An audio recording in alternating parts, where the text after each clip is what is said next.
और ये सोफा साफ करो इसे। पता नहीं ठीक से करो मेरी मेकअप। मेरा भी पफ दे दो, 2 घंटे से बैठी हूं मैं। दो शीशा। सर एज पर रिक्वायरमेंट सब चीजें रेडी हैं, बस वो ईशानी मैडम आ जाए। मैडम आ जाए, पता नहीं कब आएगी। जाओ जाकर देख कर आओ। अरे सर जब वो आएंगे हमें पता चल जाएगा सर। पता नहीं कब आएगी, सबकी बैंड बजी पड़ी और महारानी पता नहीं कहाँ रह गई है।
Hello Ishani ma'am.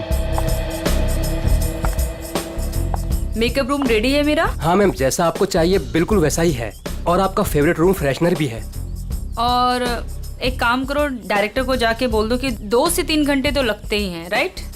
और मेरे मूड के ऊपर है कि मैं खुद ही रेडी होके सेट पे आ जाऊंगी। ठीक है? ठीक है मैम। चलो।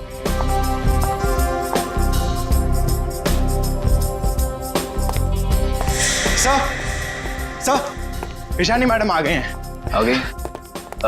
बीबू जी देख, महारानी के तैयार होते ही आज का पूरा शॉट उसको अच्छे से समझा देना। जी सर। ठीक है, मैं उसके नखरे नहीं झेल सकता। Yes sir. सर अगर उसने मुझे थप्पड़ मार दिया तो खा लेना है थप्पड़। स्पॉट सुन, ईशानी मैम का जूस और लो कैलोरी दही जल्दी से लाना, नहीं तो वो शूट कैंसिल कर देगी। सुनो, क्या मतलब है ये सब का? तुम लोग इधर उधर भाग रहे हो जैसे कि पता नहीं कोई शेरनी आ गई है। जाओ जल्दी से जाकर ईशानी को रेडी करवाओ। अब भी मैं डायरेक्शन टीम को बोल के आती हूँ।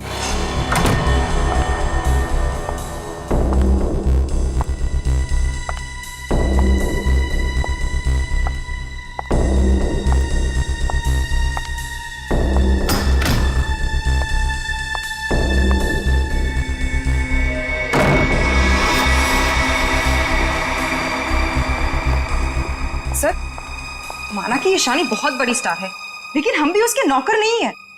वही तो, सुबह के 9 बजे से हम रेडी होकर वेट कर रहे हैं और वो अभी तक नहीं आई। इतना वक्त हो गया, 3-4 बार टचअप हो चुका है। तो क्या करूं यार, एक तो विराट सर ने इस नकचड़ी को 1 साल का कॉन्ट्रैक्ट साइन करवा के मेरे सर पे दर्द करके रखा है और ऊपर से तुम लोग मेरे सर पर चढ़ रहे हो। प्लीज ट्राई टू कोऑपरेट यार। Cooperate my foot. मैं ईशानी के नखरे और बर्दाश्त नहीं कर सकती हूँ। मैं जा रही हूँ यहाँ से। मैं विराट सर के चेक्स वापस कर दूंगी, लेकिन मैं ऐसे काम नहीं कर सकती हूँ। बाय। अरे मैडम रुके। अरे सर आप ही रोके समायरा जी को। अगर आज शूट नहीं हुआ ना तो विराट सर सबकी छुट्टी कर देंगे सर। जाने दे उसको, एक ईशानी 100 सुमेरा के बराबर है।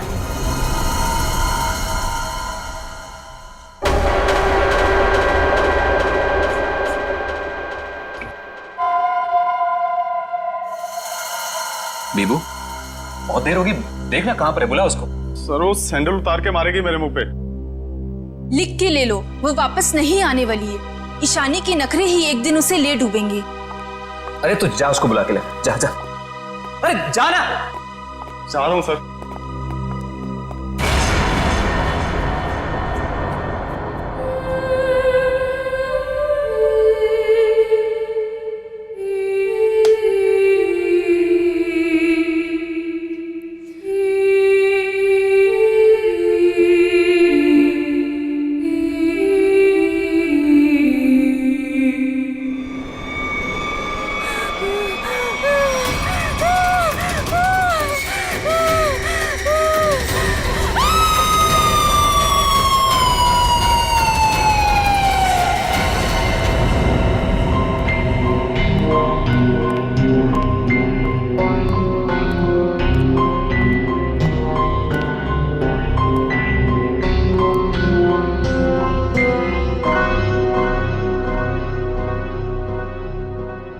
मैम मैम आप रेडी हैं तो मैं अंदर आ जाऊं? मैडम भाग जा यहाँ से, वरना तेरा पैर तोड़ दूंगी।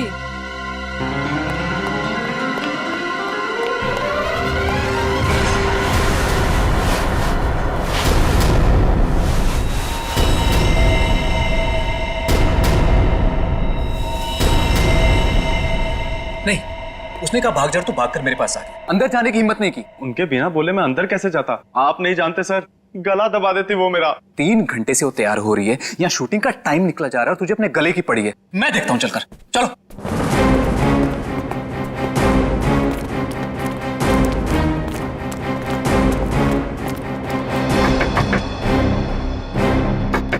ईशानी। सर प्लीज, मैम गुस्से में लगती है, शूट छोड़कर चली जाएंगी। तो तुम्हें करो, चुप रहो। ईशानी दरवाजा खोलिए, अभी सब नहीं चलेगा, प्लीज दरवाजा खोलिए।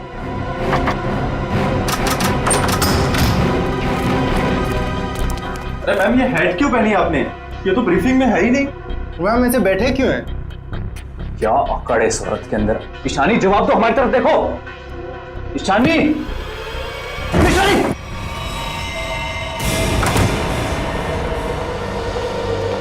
कभी काम नहीं करूंगी मैं उस नकचड़ी शानी के साथ। मैं भी किसी से कम नहीं हूँ। अरे इतना टेंशन क्यों ले रही हो तुम देखना, मैं तुम्हें इससे बड़ा काम दिलाऊंगा।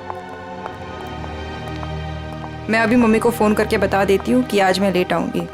ठीक है, तुम मम्मी को फोन कर लो, हम तुम्हारा अंदर इंतजार करते हैं। ठीक है, मैं अभी आती हूँ। ठीक है।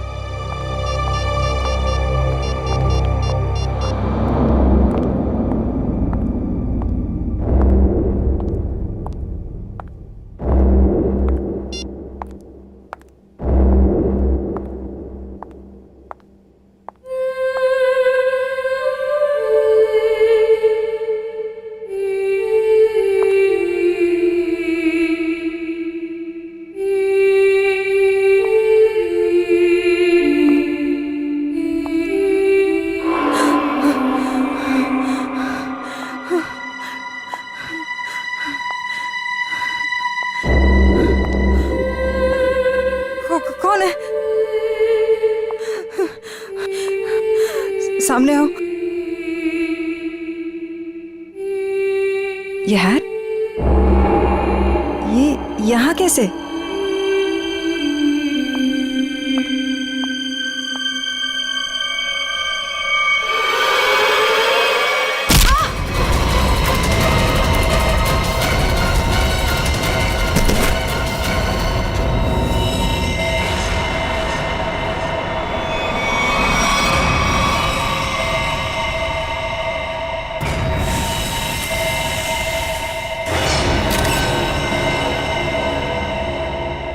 बेरहमी से गला काट दिया। हाँ सर, ये अजीबोगरीब मेकअप और ये लाल रंग की हैट भी रखी। मारने के बाद इतना मेकअप करता है कातिल, ये लाल रंग का हैट बड़ा अजीब कैसे है। सर ये मेकअप और सारा कुछ उस कातिल ने ही किया है।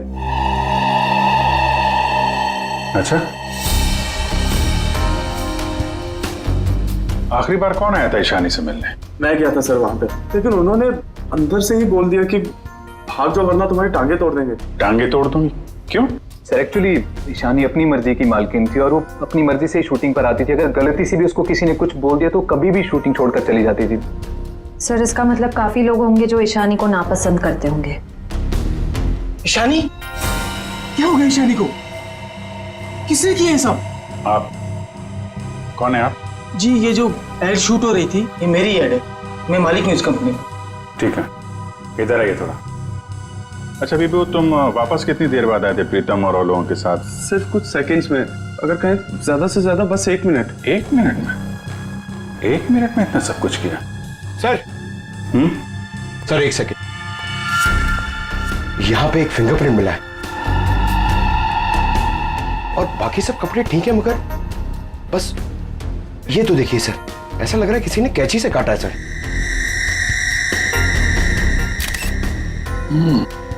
और सर यहाँ पे खून मिला है सर। कातिल पहले से ही कमरे में मौजूद था। सर हो सकता है बिहू ने जो आवाज सुनी वो ईशानी की हो ही ना। हो सकता है। क्या ईशानी से मिलने कोई आया था क्या? नहीं सर, और किसी को आते जाते नहीं देखा। सर कहीं ऐसा तो नहीं कि खूनी ईशानी के कमरे में पहले से ही छुपा हुआ था?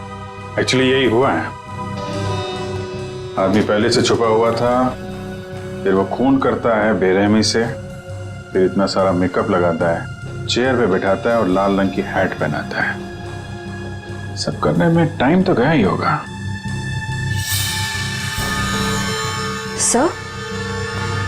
सर ये देखिए, ईशानी का टॉप भी कटा हुआ है। इसे भी काटा गया है? उधर भी कपड़े कटे हैं, इसका टॉप कटा है। लगता है ये जानबूझ के किया गया है।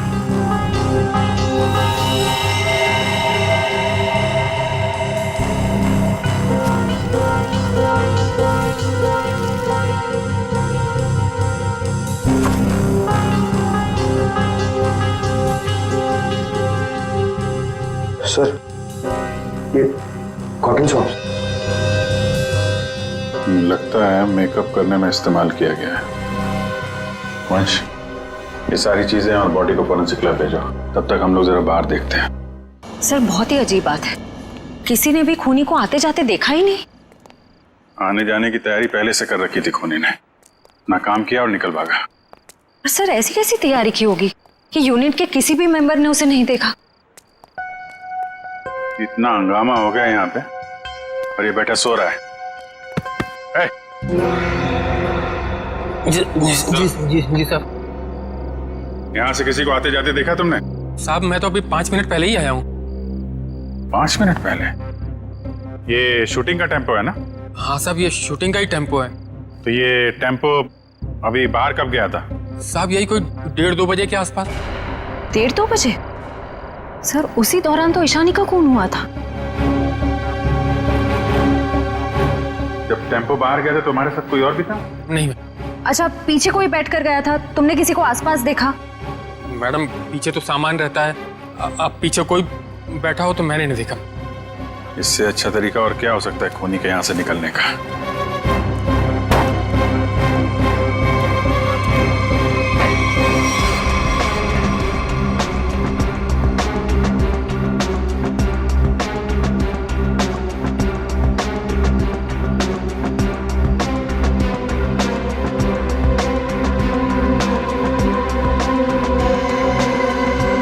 पीओपी का टुकड़ा? ये यहाँ क्या कर रहा है? शूटिंग में तो कहीं भी धूल मिट्टी थी नहीं। ये मिट्टी का टुकड़ा कहाँ से आया? साहब इसमें तो प्रॉपर्टी का सामान रहता है। प्रॉपर्टी के सामान? और उसमें पीओपी का टुकड़ा? मतलब कोई और था यहाँ पे?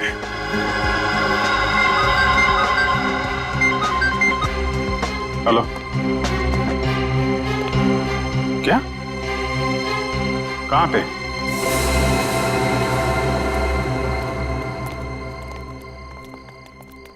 आपने फोन किया था? जी सर, मैं मानिक हूँ, इस दुकान का मालिक। ये मेरे वॉचमैन ने फोन किया था आपको। ये देखिए ना सर, यहाँ लाश है। दुकान खोलो जा। जी सर। तुम यहीं रुको। जी साहब।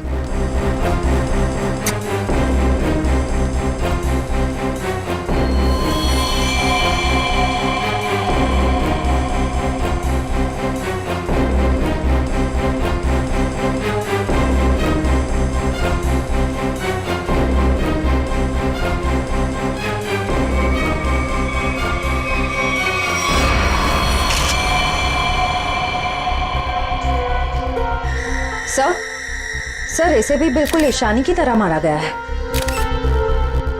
ये देखिए, किसी पतली धार वाली चीज से इसका गला काटा गया है।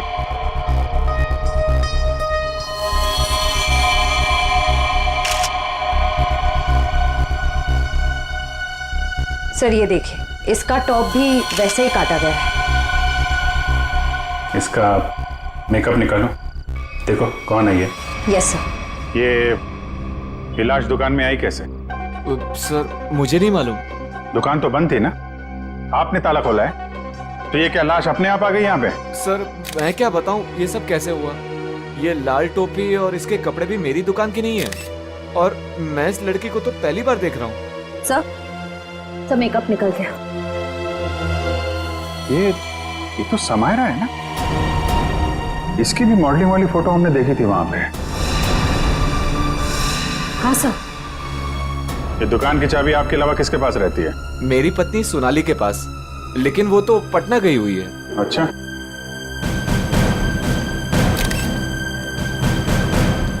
तुम्हारी ड्यूटी में एक आदमी यहाँ पे खून करता है, उसकी लाश को यहाँ दुकान में रख दिया। क्या कर रहे थे तुम?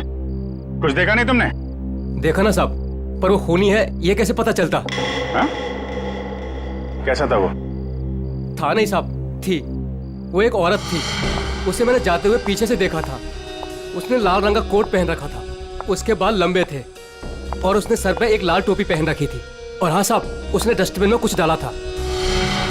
मतलब सर, खूनी एक औरत है? कहाँ है वो डस्टबिन जिसमें उसने कुछ डाला था? वो वहां।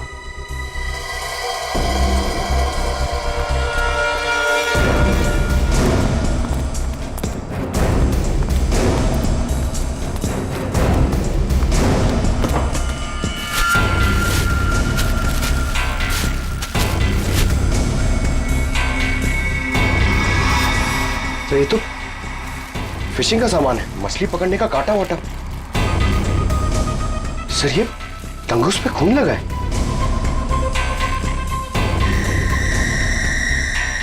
ओह, लगता है इसी का इस्तेमाल किया गया है खून करने में। भरे दिन के उजाले में शूटिंग पर कोई मेकअप रूम में घुसता है और ईशानी को मार डालता है, और तुम में से किसी ने कुछ भी नहीं देखा और ना कुछ सुना है? ये कैसे हो सकता है? सर एक्चुअली ईशानी की परमिशन के बिना उसके कमरे में कोई नहीं जाता था। इनफैक्ट उसने बीबू को भी दरवाजे के बाहर से ही भगा दिया, और उसके बाद जैसे ही हम लोग गए तो देखा वो मरी हुई थी। चलो सर, ये कास्टिंग डायरेक्टर है कीकू। लेकिन सर मुझे यहाँ क्यों लाया गया है? मैंने समायरा और ईशानी का गला थोड़ी काटा है। चुप! तुम ही वो कास्टिंग डायरेक्टर हो ना, जो ईशानी और समायरा को जानते हो उनके मॉडलिंग की शुरुआत के दिनों से? जी सर। और विराज की शूटिंग पर तुमने ही भेजा था ना उन दोनों? हाँ सर। मतलब तुम अच्छी तरह से जानते थे कि वो कब और कहां मिलेंगी? देखिए सर, गलती हो गई, अब मैं किसी को कहीं नहीं भेजूंगा। दरअसल 5 साल पहले ही मैंने वो काम छोड़ दिया था। 5 साल पहले काम छोड़ चुके थे? कुछ लड़कियों ने मेरे खिलाफ केस कर दिया था, उस वजह से मेरा ऑफिस भी बंद हो गया। तो फिर कल तुमने ईशानी और समायरा को विराज के शूट पे कैसे भेजा? दरअसल दोस्ती दोस्ती में विराज के शूट पर उनको भेज दिया था सर, लेकिन इन सब से मेरा कोई लेना देना नहीं है सर। फिलहाल तो हम मान लेते कि तुम्हें कुछ नहीं मालूम, तुमने कुछ नहीं किया। लेकिन एक बात याद रखो, अगर जरूरत पड़ी तो तुम लोगों को हम फिर से बुला लेंगे। जा सकते हो तुम।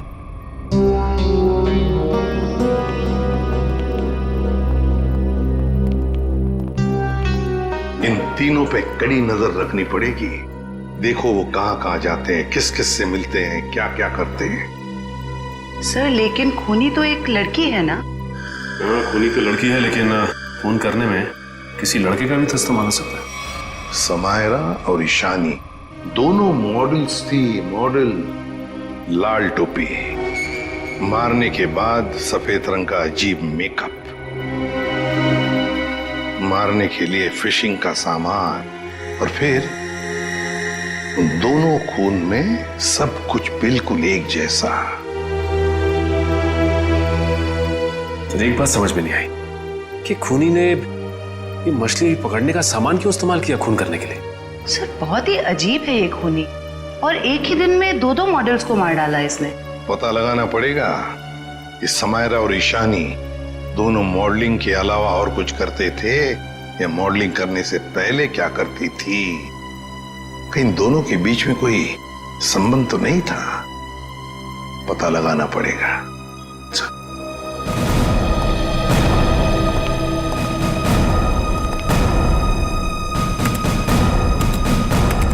तो 2009 में समायरा और ईशानी ब्यूटी रिबन नाम की मॉडलिंग एजेंसी में काम करते थे, जिसका मालिक ये कीकू था। Kiku, casting director Kiku. इस कीकू के बंद पड़े ऑफिस में जाना पड़ेगा, देखना होगा शायद इसके बाकी मॉडल्स की भी जान को खतरा हो, और ये भी हो सकता है कि हमें उस औरत के बारे में कोई सुराग मिल जाए।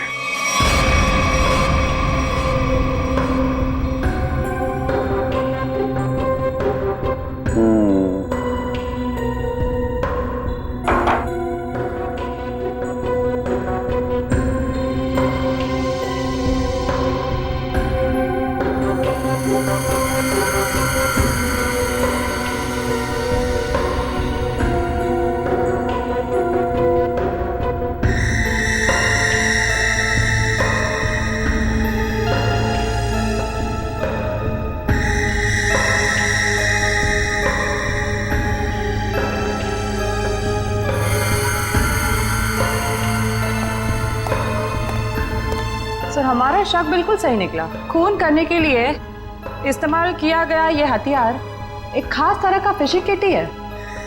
सर आप सुन रहे हैं मैं क्या कह रही हूँ? हाँ सुना तारिका, लेकिन मैं फिलहाल किसी और काम में हूँ। क्या? खूनी का कद नापने में। अरे वाह सांगे, खूनी के कद का पता लगा लिया तूने? हाँ बस एक मिनट से नहीं, ये दोनों के गर्दन का ये घाव देखो बस। ये घाव का निशान ऊपर की तरफ बना हुआ है, ना तो सीधा है ना नीचे की तरफ। मतलब खूनी ने तार से इन्हें ऊपर की तरफ खींचा। इसका मतलब साफ है खूनी की ऊंचाई इन दोनों से ज्यादा थी। मतलब सर वो खूनी औरत इन दोनों से लंबी है? बिल्कुल पंकज, और लगभग 5 फीट 7 इंच थी। ये मेरी ट्रिग्नोमेट्रिक कैलकुलेशन मुझे बताती है, इंक्लूडिंग वो जो सैंडल उसने पहने हुए थे उनके। एक बार हाथ में आ जाए ना तो ऊंचाई भी नाप लेंगे। 5 फुट 7 इंच की लड़की जिसके लंबे और सीधे बाल हैं। और सर या तो उसे फिशिंग करने का, मछली पकड़ने का शौक था, या तो फिर किसी खास मकसद से उसने ये सामान, ये फिशिंग किट का इस्तेमाल किया होगा। सांख्य, लगता है इस मछली पकड़ने के तंगूर से, इस तार से इन दोनों के गले को काटा है। बिल्कुल बस। डॉक्टर साहब, जो प्लास्टर ऑफ पेरिस जैसी मिट्टी मिली थी हमें, उससे कुछ पता चला क्या? हाँ पता चला सचिन। बॉस वो सामान मूर्ति बनाने के काम में आता है। मूर्ति बनाने का? बॉस टेस्ट चल रहे हैं, बाकी का भी पता चल जाएगा। तू कब बताएगा सांख्य? बताऊंगा थोड़ी देर में, लेकिन एक खास बात और बताना चाहता हूँ। वो क्या है? बॉस ये देखो, ये है वो तार जिससे खूनी ने इनका गला काटा। खूनी जब इनका गला काटने की कोशिश कर रहा था, इन लोगों ने अपने बचाव में हाथापाई की होगी। उसी झड़प के दौरान खूनी का पलक का एक बाल मुझे इस तार पर से मिला है। तो मतलब तू अब इस बाल का डीएनए टेस्ट करेगा, है ना? करना ही पड़ेगा। एक खूनी लड़की जिसका कद 5 फुट 7 इंच है, जिसके सीधे और लंबे बाल है, जिसे मछली पकड़ने का शौक है और शायद मूर्तियां बनाने का भी। बस इतना भी काफी है हमारे लिए, इस लड़की को ढूंढने के लिए। मछली पकड़ने का खास सामान लेके चलती है तो समंदर के किसी किनारे में कुछ तो पता चलेगा ही उसके बारे में। पर सर हमें सिर्फ उसकी ऊंचाई, उसके काले सीधे बाल और उस टोपी के बारे में पता है। सिर्फ इतनी इंफॉर्मेशन के बलबूते पर उस तक पहुंचना थोड़ा मुश्किल लगता है सर। कोशिश तो करनी पड़ेगी श्रेया, अपने आप तो चल के आएगी नहीं हमारे पास, है? हाँ वंश, इन्हें बता दिया ना हमें किस लड़की की तलाश है? जी सर। हाँ तो क्या जानते हैं उस लड़की के बारे में आप? साहब आप लोग ऐसी औरत के बारे में जानना चाहते हैं ना जो मछली पकड़ने के लिए बोट का इस्तेमाल करती है? बिल्कुल। ऐसी तो बहुत औरतें आती है हमारे यहाँ पर। देखिए जिस लड़की की हमें तलाश है वो लंबी लड़की है, 5 फुट 7 इंच की होगी, लंबे बाल हैं, सीधे बाल हैं। और उसकी उम्र तकरीबन 25 से 30 साल के बीच में। लंबे बाल, 25 से 30 साल की उम्र, ऐसी 2-3 लड़की आती है हमारे यहाँ पर। हमें उनके नाम और पते चाहिए। आप जब वोट देते हैं तो नाम पते तो लिखते होंगे ना? जी साहब।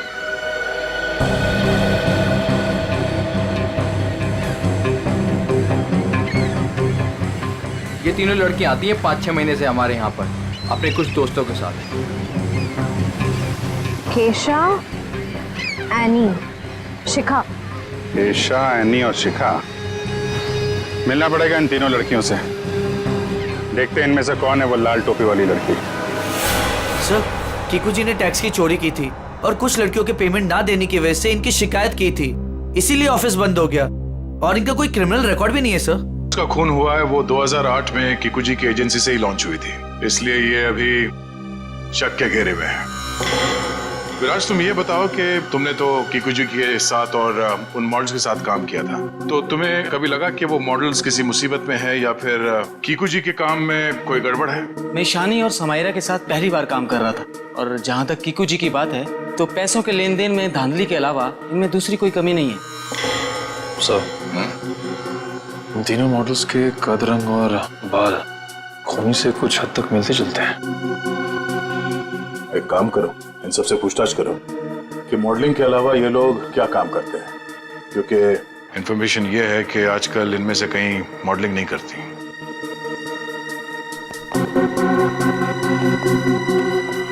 नहीं, 2012 में आप मॉडलिंग छूट चुकी थी। हाँ। अब आप क्या करती हैं? अभी मैं एक फिशरी स्टोर चलाती हूँ। शिखा, राइट? जी। आप एक प्रिंट मॉडल है, ये तो हम जानते हैं। उसके अलावा क्या करती हैं? मैं कुछ भी नहीं करती। और आप क्या करती हैं केशा जी? मैं मूर्तियाँ बनाती हूँ। मूर्तिकार, ठीक है, थैंक यू।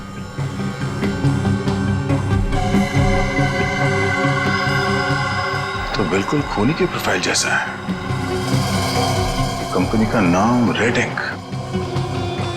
मेरा शक सही है, इस एजेंसी के मॉडल्स का ही कुछ राज है। सर, एनी, केशा और डॉली, उन तीनों के प्रोफाइल्स कुछ उन्हीं से मिलते जुलते हैं। सर, इनका संबंध मूर्तियां बनाने और फिशिंग से भी है। तो इनका प्रोफाइल, पेशा दोनों शक के दायरे में है। एक काम करो, इन तीनों को ब्यूरो लेके चलो। सर, खूनी लड़की ने जिस तरह के कपड़े पहने थे उस तरह के कपड़े आ गए सर। Very good. पंकज, इन तीनों के नंबर्स हैं ना हमारे पास? Yes sir. सेलफोन नंबर्स जरा ट्रेस करो, देखो जब उन दोनों लड़कियों के खून हुए तब ये तीनों कहां थी? Yes sir. जयंती, सर। ले जाओ जी। आप तीनों मेरे साथ आइए। कहाँ? अभी बताती हूँ, आओ।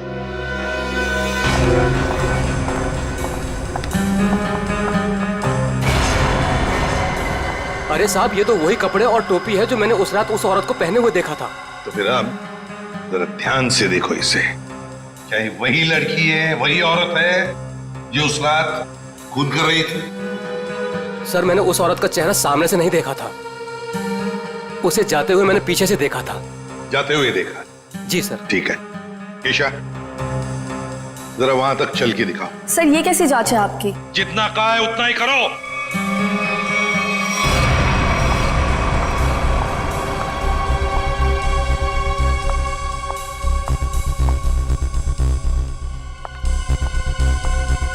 नहीं साहब। नहीं? नहीं। ठीक है, आप आइए मेरे साथ।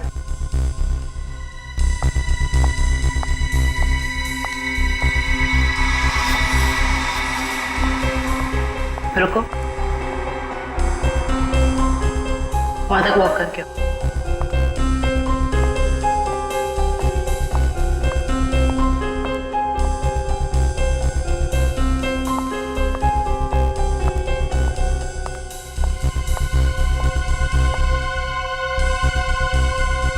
ये भी नहीं है सर।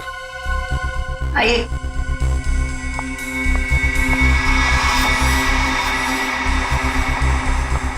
सर, इन्हें तो कपड़े काफी अच्छी तरह से फिट हो रहे हैं। हाँ, दिख रहा है। अब ऐनी जी जरा चल के भी दिखाइए।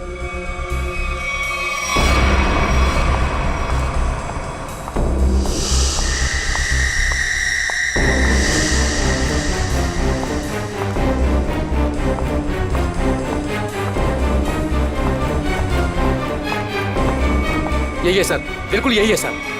क्या बक रहे हो?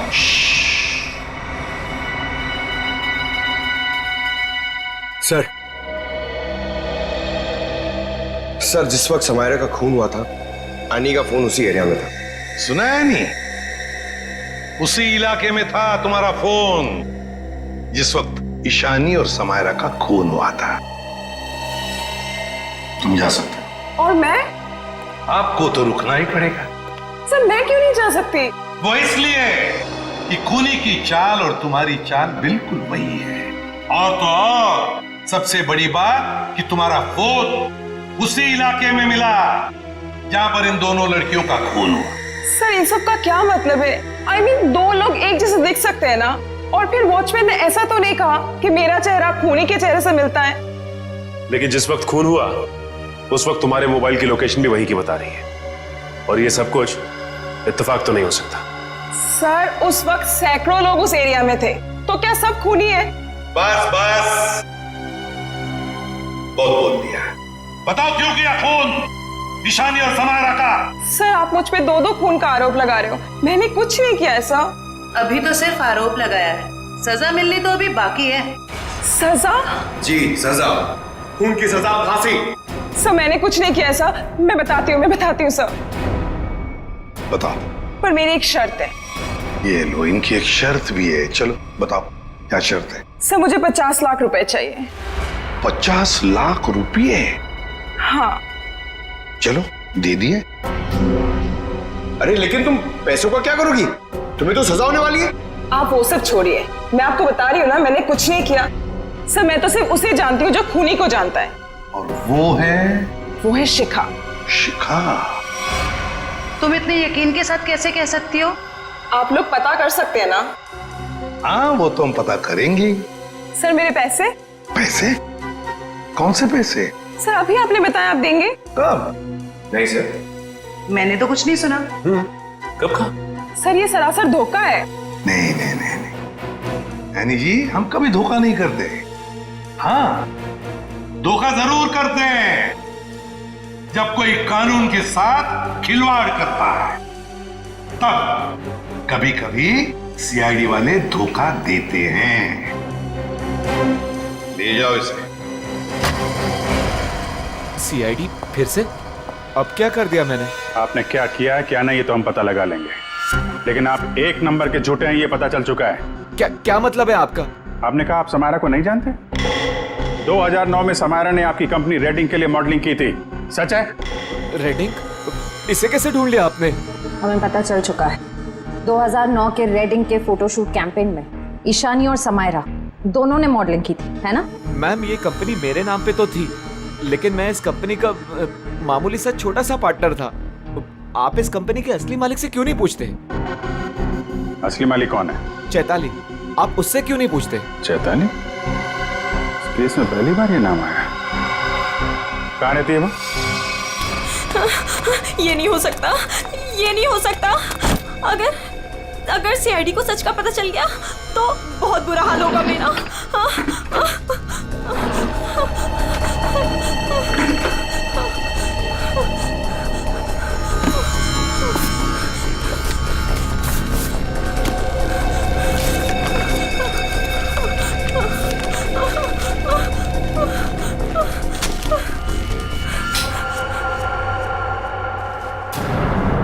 कौन है?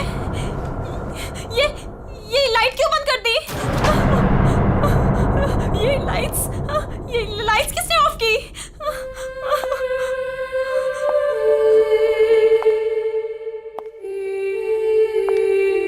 कौन है वहां? कौन है वहां?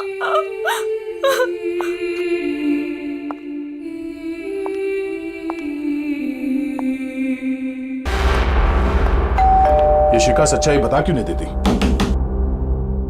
सर पहले कुछ सच बता देती तो किसी की जान ही बच सकती थी।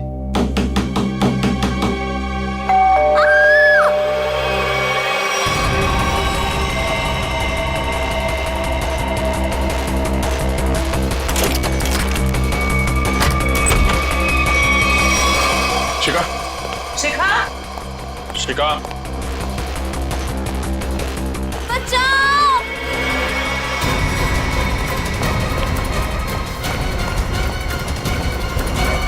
शिखा, शिखा,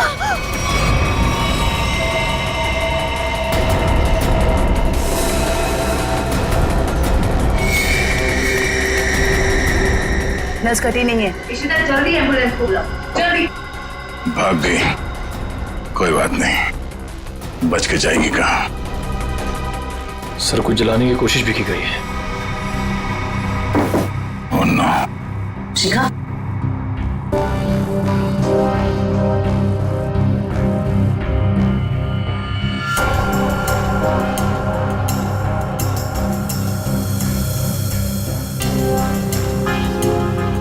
इतना लंबा बाल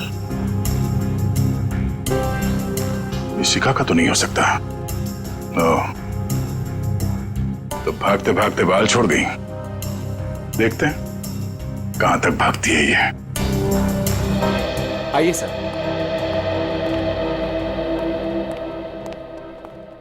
सर मैं यहाँ तब से नहीं आया जब से मेरी और चैताली की हिस्सेदारी वाली कंपनी बंद हुई है। पता नहीं है वो कहाँ है। घर की अच्छी तरह से तलाशी लो, देखो क्या मिलता है।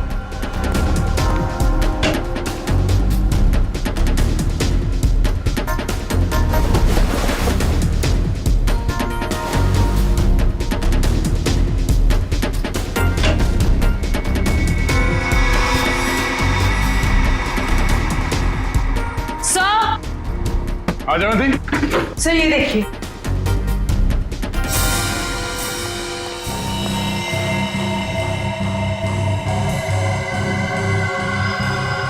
ये तो उस खूनी का पहना हुआ है। सर इस बंद पड़े घर में यहाँ कैसे आ गया? चल निकालो उसे बाहर।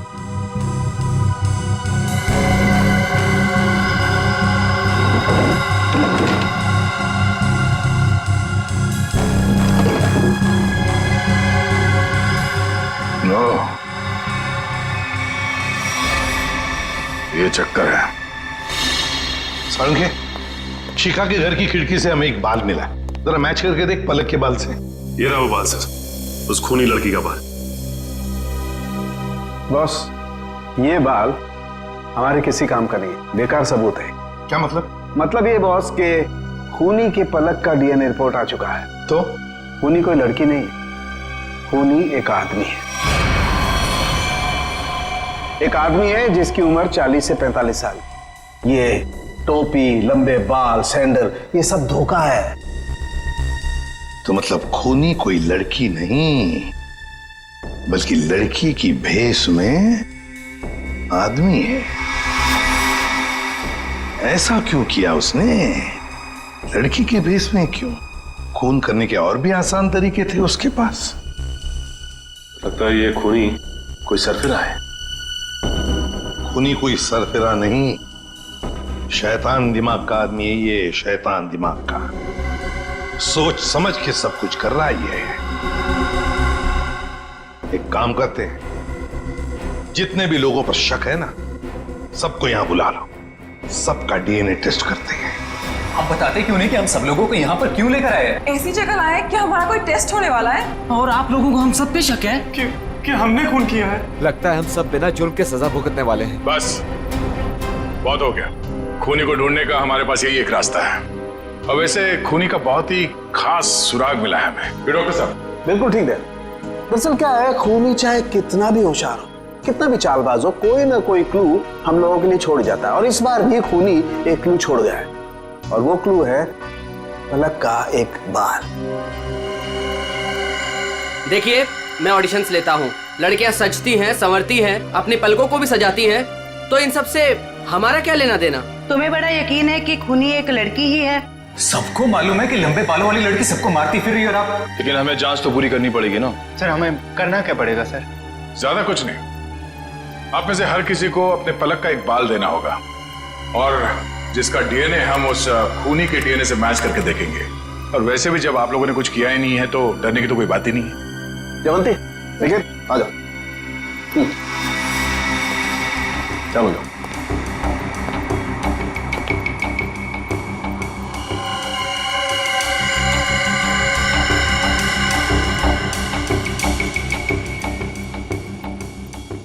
देखिए प्लीज, मेरी तबीयत ठीक नहीं लग रही, मुझे चक्कर आ रहे हैं, मुझसे ये सब नहीं होगा। अच्छा, तुम्हारी तबीयत भी अभी खराब होनी थी? सर आप इस जांच को बाद में भी कर सकते हैं। चलो प्रीतम, मैं तुम्हें हॉस्पिटल ले चलता हूँ, चलो। और चैताली किसी हॉस्पिटल में है क्या? निकल।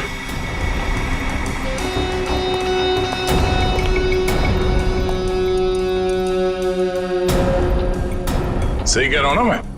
मिस्टर विराज, या फिर चैताली का पति कहना बेहतर होगा।